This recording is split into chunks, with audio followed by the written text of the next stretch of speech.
Greetings and salutations, Epoch gamers. Big Sheehan here, and today we're taking a break from deciphering the class changes in Project Epoch, veering off course to discover what dastardly devious devilish PvP changes that the developers have so delicately delivered to our door. But first, hit of Baki. There are absolutely gargantuan changes taking place in the realm of PvP, including, but not limited to, the addition of Warmode, Arena, World PvP zones, brand new custom Battlegrounds, reworked ranking systems, and even the option to level via PvP. This introductory segment doesn't even begin to scratch the surface of all the PvP changes, so make sure to keep watching to the end so you don't miss out.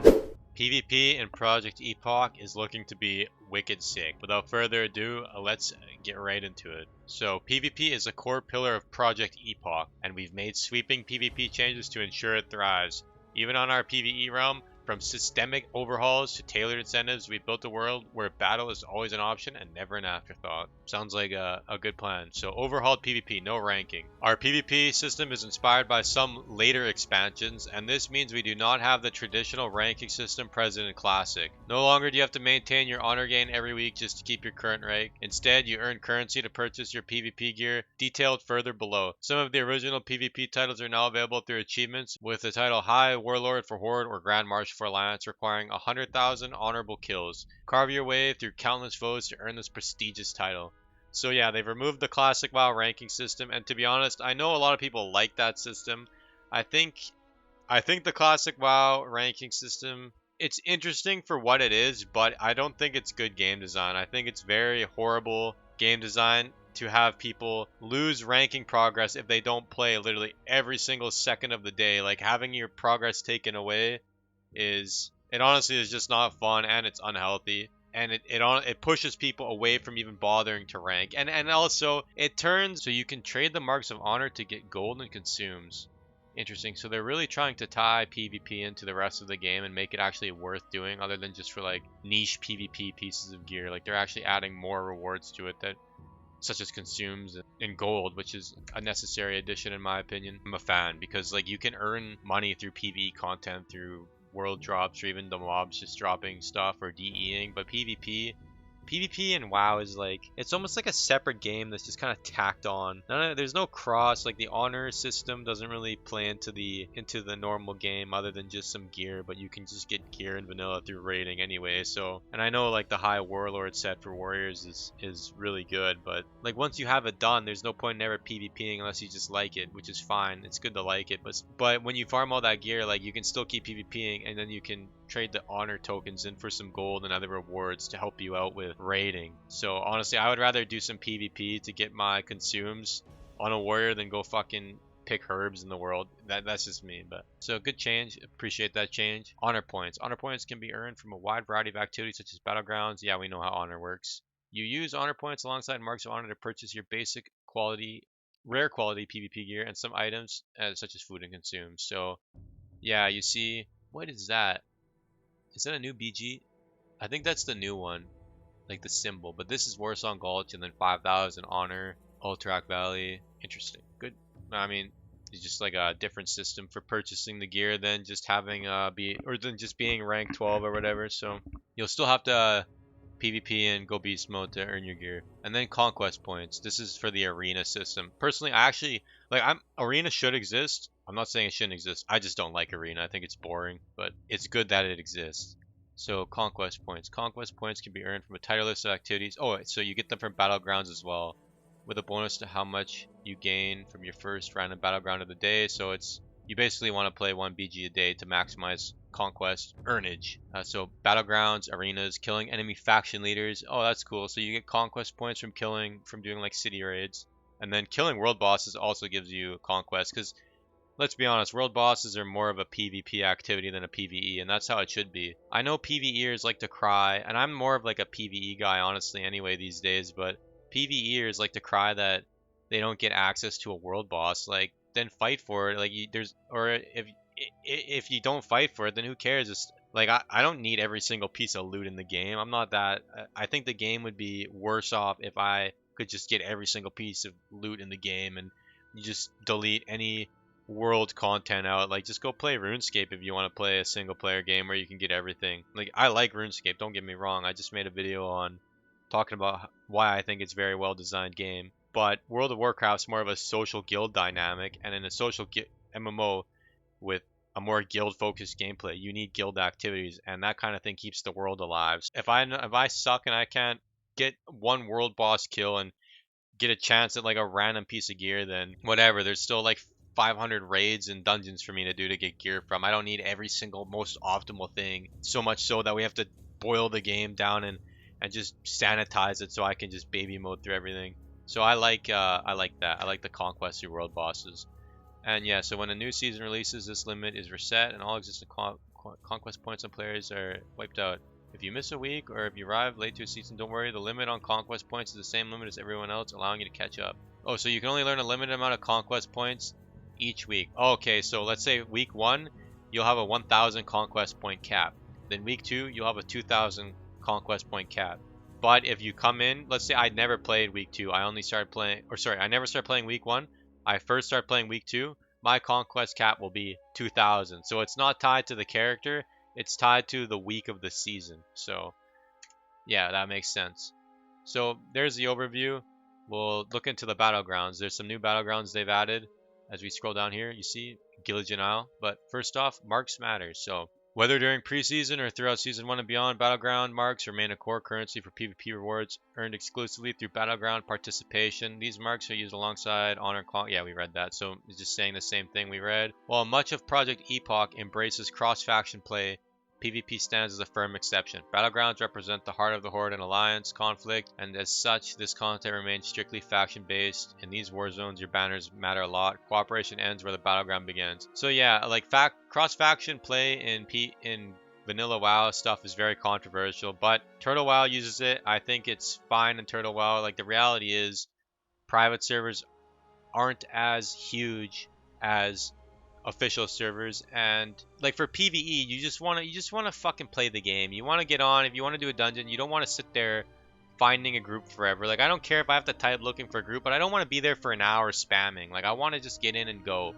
So having access to more players for PvE content where the faction thing doesn't really matter is something that I'm okay with, and it seems like they've really emphasized the PvP and they're keeping the faction lock PvP. Like, I think if you had cross faction battlegrounds, that's retarded.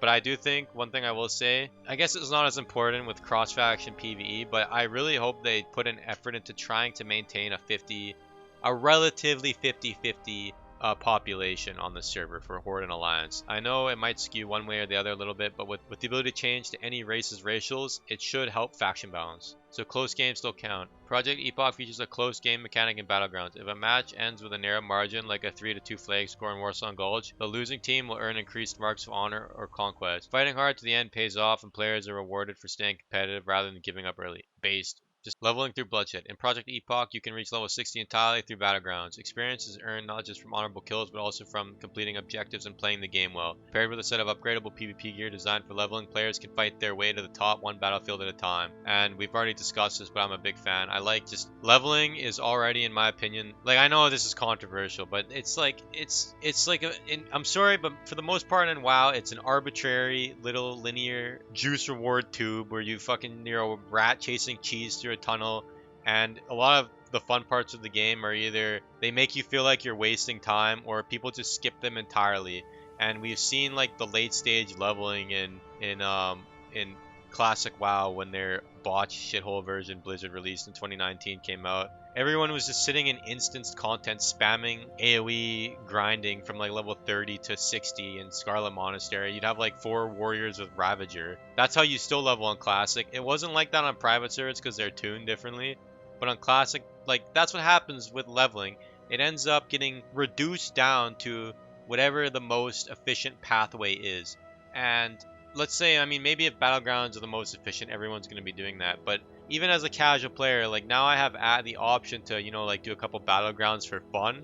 Maybe I'm just burnt out on leveling. I want to just mess around in Warsong Gulch. I can just queue a Warsong Gulch at level 19 and, I don't know, get like some XP. So it's not a complete waste of my time leveling to 60. Because in reality, most of the rewards you're getting at level 19 are just, they're not really like progressing your character. It's just a pure fun experience, which people like to do, and that's like, people should be going for just fun. But with the way human nature is, especially these days on with like the internet and how everyone's in a Zerg rush to the end. So I'm a fan. I just don't see a negative in this. So then Warsong Gulch. Okay, yeah, they have Warsong Gulch. We know what that is. Capture the flag. But the new one, Gilligim Isle. This is a completely new battleground, level bracket 40 to 60. It's a 15 versus 15. So after rumors emerged, the fabled mind-altering Goblinor Kajamite had been found on Gilligim Isle, the Horde and Alliance swept into action. This battlefield is coveted by the gnomish members of the Alliance in an effort to study its properties. The orcs, however, wish to use this to bribe the typically neutral goblins. Are the rumors true? Does Kajamite even exist? These questions must wait as neither side can begin to dig until the island is captured. Gilligim Isle is a mixture of capture the flag and domination, also known as King of the Hill, with objective being the first team to 1500 points. Your team earns points by holding as many of the 4 bases as you can, which are called Bloodscale Village, Castaway Tower, Naga Ruins, and Goblin Enclave. Periodically, a flag will appear in the middle of the map. Oh, it's Eye of the Storm. They've just made Eye of the Storm in vanilla, which is fine. Eye of the Storm is actually kind of a fun BG anyway, but let's see. Come on.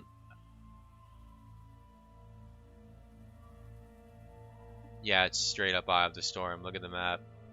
It's Eye of the Storm. It's literally Eye of the Storm. So we all know Eye of the Storm, but they've given it a vanilla twist instead of just backporting the TBC version, which wouldn't really even make sense. Like we're not Outlands. The portal's not even open in this version, so it wouldn't make sense to be just in Netherstorm for some reason. So they've had to recreate in Gilligim Isle, but I think Eye of the Storm's a nice addition. I can't complain about new content. Next up, moving on to the arenas. So arenas are a core source of conquest in Project Epoch, rewarding players. Yeah, we know what arena is. So Ruins of Lordaeron, looks the same as it is in retail and every other version of the game. And then there's a new one though. They have the Scarab Pit. Its location is in Silithus. Once entombed beneath the sands of Silithus, the Scarab Pit has been unearthed and restored as a site of sacred combat. This arena was a ceremonial proving ground for the Koraji, where strength was offered in tribute to the old ways. Now under the watchful gaze of ancient champions and forgotten gods, warriors from across Azeroth are called to shed blood in a ritual battle. Okay, so this looks like... that's kind of cool. So they have this eyeball, Eye of Cthulhu, just in the air above you. Is this this kind of looks like a backport of the ring? What's the one in the Grand? You know, with like the 4 pillars. But this one only looks like it has 3 pillars. So maybe it is kind of custom. They have arena. I don't think anyone's complaining about another map, but we'll see. It's left to be determined whether the map's good or not, because I am not playing it. I'm just looking at pictures. But I mean, it's in a map with 3 LOS pillars. So it's pretty much the same as the one from the Grand with 4 LOS pillars, so no complaints there. And then finally, we'll move on to the World PvP. So this is a bigger section of the PvP changes. And as we know, there is War Mode in Project Epoch. So War Mode, like Retail WoW, you'll be able to toggle it in a capital city. Well, so let's get into it. So choose the path of war. Project Epoch may be a PvE realm at heart, but World PvP remains a cornerstone of the experience. War Mode allows you to opt into persistent PvP by speaking to an NPC in your faction's capital city, flagging you for combat anywhere in the world. In exchange for the risk, you'll earn bonus experience, reputation, and once the call to war patch arrives, extra honor. You can disable War Mode at any time, but doing so comes at a gold cost that scales with your level, ensuring that the choice to retreat is not made lightly. Okay, so if you end up signing up for War Mode to get the bonus rewards, XP, and also be able to take part in World PvP, you can't disable it just freely. You have to pay a fine, which, I don't know, I guess it's fun. I think it's okay, because a lot of times people will just like queue for War Mode, like PvEers, they'll just sign up for War Mode, and the moment they get ganked once, they just go and disable it. So they really don't partake in the World PvP, they kind of just exploit the benefits, and by making it a gold cost to deactivate it, you can't just do that. Like it's gonna it'll further filter the PvEers and PvPers, but you won't have those guys you won't be seeing those guys that'll just sit down when you gank them or attack them and don't even try fighting back because they're bitches. So they probably won't even have War Mode toggled on. Rewards for the ruthless. With War Mode active, every skirmish becomes more than just a battle. It becomes a chance at riches. Players who score World PvP kills will have a chance to loot bloody tokens, a special currency earned only through bloodshed on the open field. These tokens can be turned in at the heart of your faction's war camp, Orgrimmar or Stormwind, for a variety of exclusive rewards. Claim the coveted Bloodthirsty title, unlock cosmetic pets and tabards, customize your Hearthstone with unique glyphs, or gear up with world PvP tools like a mount slowing net gun. Okay, I like that. So when you kill someone in world PvP, you'll be able to loot their corpse and you'll get bloody tokens, and you'll be able to use those tokens to buy cosmetics and a mount slowing net gun, so people can't just run away from you on the net.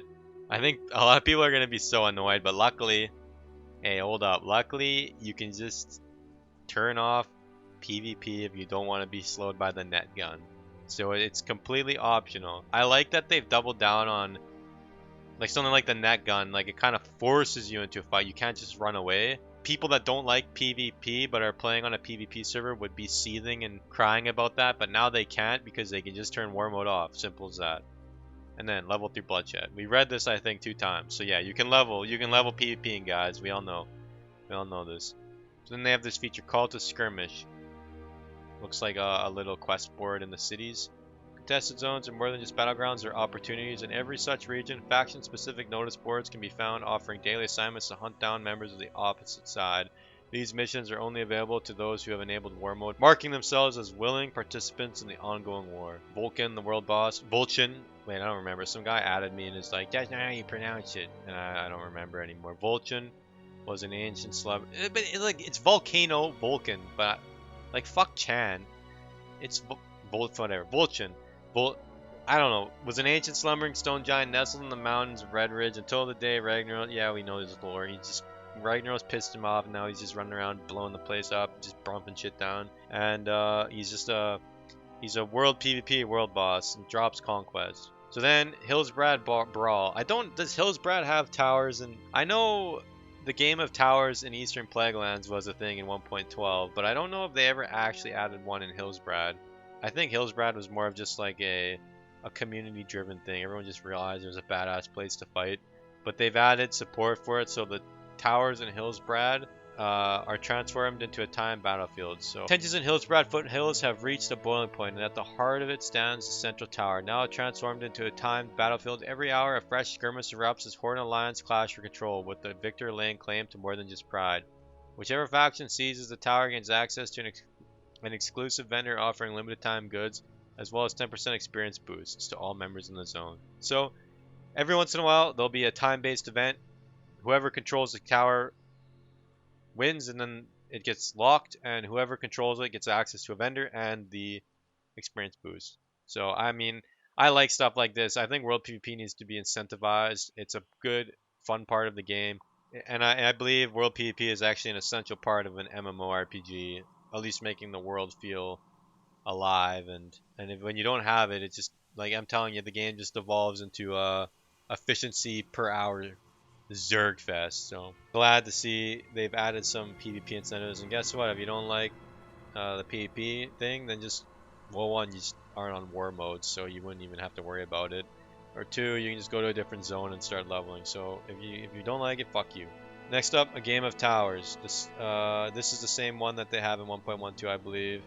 There's 4 towers scattered across the zone. For every tower your faction controls, all allies in the Plaguelands gain a buff that increases damage against undead by 1% per tower. And if you seize all 4, you get 5%. So they give you a little extra, an extra bonus 1%. How thoughtful. Then Gurbashi Arena. We all know about the Gurbashi Arena. The Bloodset Pirates have a penchant for illicit after-hours activities, especially those involving mass combat and treasure. To see that its crew has its nightly fill of extracurricular entertainment, a lone pirate captain will drop a chest in the center of the arena starting at midnight. And again, every 3 hours at 3, 6, 9 a.m., 12, 3, 6, 9 p.m., and back to midnight, the chest drops. Be the first to get to the chest and loot it. So it's the same thing. There's a chest that drops in vanilla as well. And I think it gives you a good trinket. I don't remember. Is it the trinket that gives you the big shield? I think that's the trinket. And then yeah, Ultrac Valley, not out on launch, but coming soon, TM. So that covers the PvP changes. Overall, I think it's pretty good, especially with adding War Mode and being a more PvE focused server. I think this I think this will be enough to make PvP a a decent part of the game that people partake in, and I know I will probably be partaking in some PvP with the lads, and I'll be playing with Warmode on 99.9% of the time. So yeah, looking forward to it. Thanks for watching. Subscribe. Peace.